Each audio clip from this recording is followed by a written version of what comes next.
E aí galera, aqui é Caio de Animes e voltamos mais uma vez com Baki, mais especificamente pra gente continuar a falar de Baki Gaiden Hana no Shiharu, ou melhor dizendo, Flor de Shiharu, mangá totalmente focado no Shiba.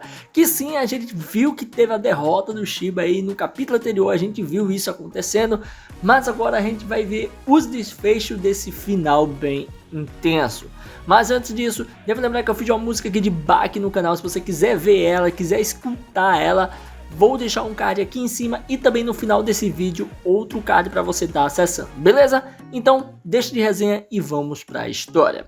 Logo de início desse capítulo a gente vê o pessoal aí tudo chorando, orando, fazendo uma prece ali para o Shiba, onde se é dito que todos em uníssono juntaram suas mãos em oração.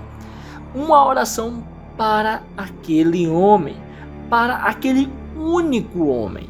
E assim o que a gente tem é o Shiba agarrado ali àquelas grades, né, aquela cerca, como se fosse Jesus Cristo pregado na cruz. E essa é a capa do capítulo, onde até mesmo tem a chamativa aí do capítulo, né, o marketing dizendo o seguinte: a conclusão da batalha até a morte. Shiharu naquela pose fez as pessoas uma indagação, e assim temos o narrador já começando a falar sobre tudo isso, dizendo o seguinte: mas aquele ato não foi uma oração.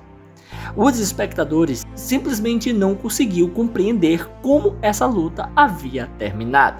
Onde no final das contas temos ali o Ron, que fica tentando entender também o que está acontecendo ali. E é aí que vemos ele pensando sobre tudo aquilo, pensando sobre a luta e o momento do ataque do Shiba. E é aí que ele começa a dizer o seguinte: o que havia acontecido naquele momento? Onde até se narra, ninguém, nem mesmo aqueles lutando, eles não estavam entendendo o que foi aquilo, a velocidade que Shiba teria alcançado. Mas um sentimento era claro entre todos, não é? O pessoal começava a chorar bastante. E ali, o que eles viram foi uma figura heróica, um grande herói. E aqui temos a correlação com Jesus, né? O herói que salvou a humanidade. Dessa mesma forma, a gente vê o Shiba como um herói que está salvando a todos, ou pelo menos enfrentando um grande oponente. E a gente vê como se estivesse lutando contra um mamute aí.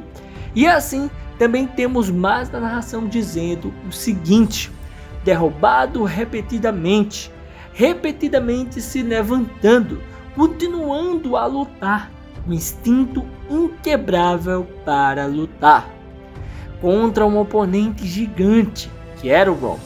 Aqueles sem esperança de vitória conseguiram revidar, ou seja, aqueles que não tinham poder para mudar o mundo agora poderiam por causa desse grande herói. E assim temos o Ron pensando, vendo os demais ali com lágrimas nos olhos, e se é dito o seguinte: ele o temia. Uma conquista incrível. O público projetou-se sobre ele. O veneno em seus corações foi drenado. Um turbilhão de confiança aconteceu naquele momento. E assim, ele pensava: eu também posso. Eles aceitaram aquela coragem. Foi a demonstração de coragem tão fiel e tão mais incrível que eles viram que o herói nasceu naquele momento. E as pessoas foram impactadas por aquilo, por aquele momento. Tinha fé, crença e até mesmo um sentimento a mais. Onde ali vemos o homem ali em sua prece, chorando muito, e quando se era dito pelo narrador, aquela coragem preciosa os fez levar as mãos ao peito e juntá-las firmemente. E é aí que vemos as pessoas gritando: Shiharu, Shiharu, torcendo por ele. O movimento foi muito rápido, nem eles tinham dado conta que no caso ele tinha perdido.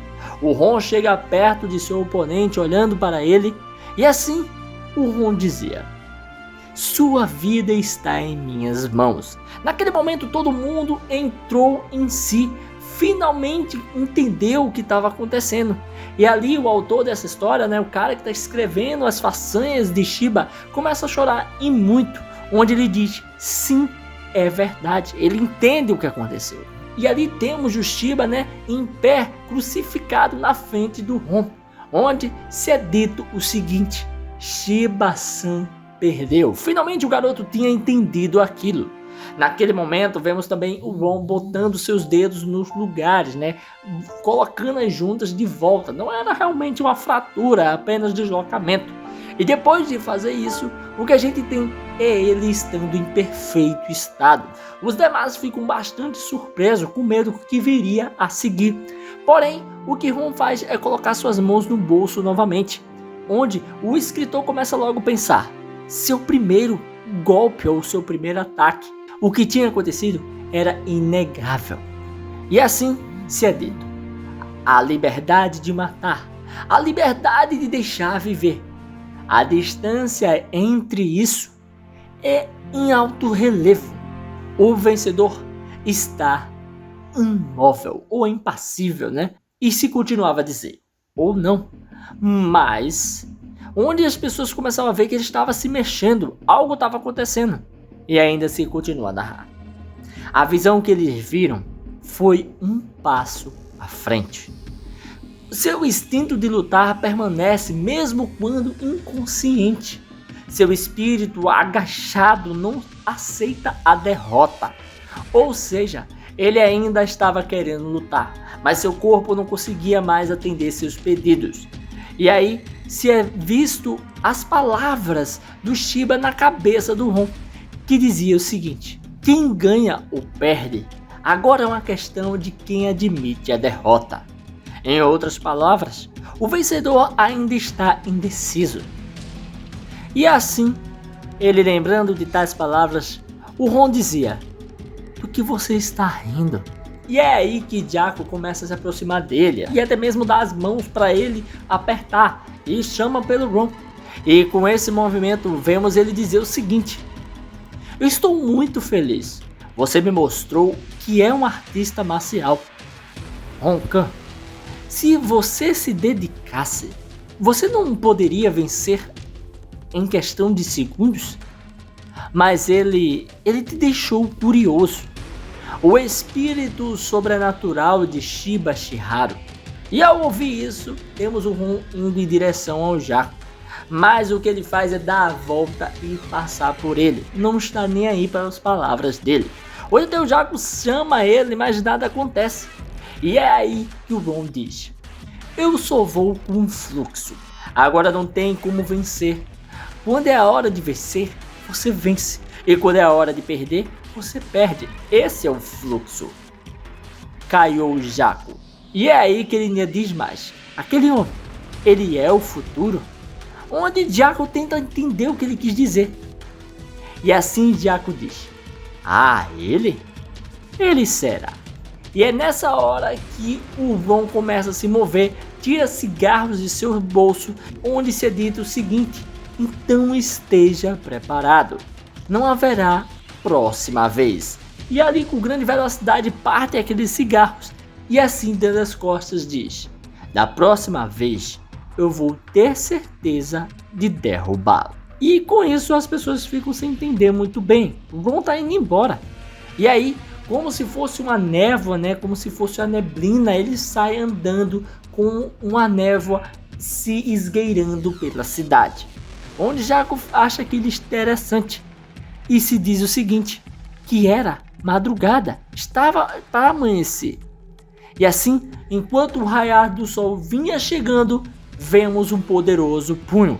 Punho esse que não é mais do Shiba, e sim do Hanayama, se preparando para dar um belo de um ataque no filho de Kaku Kaio, onde se fala que se volta alguns minutos atrás, onde se é dito pelo marketing da revista o seguinte: o punho gigante de Hanayama Kaoru ruge.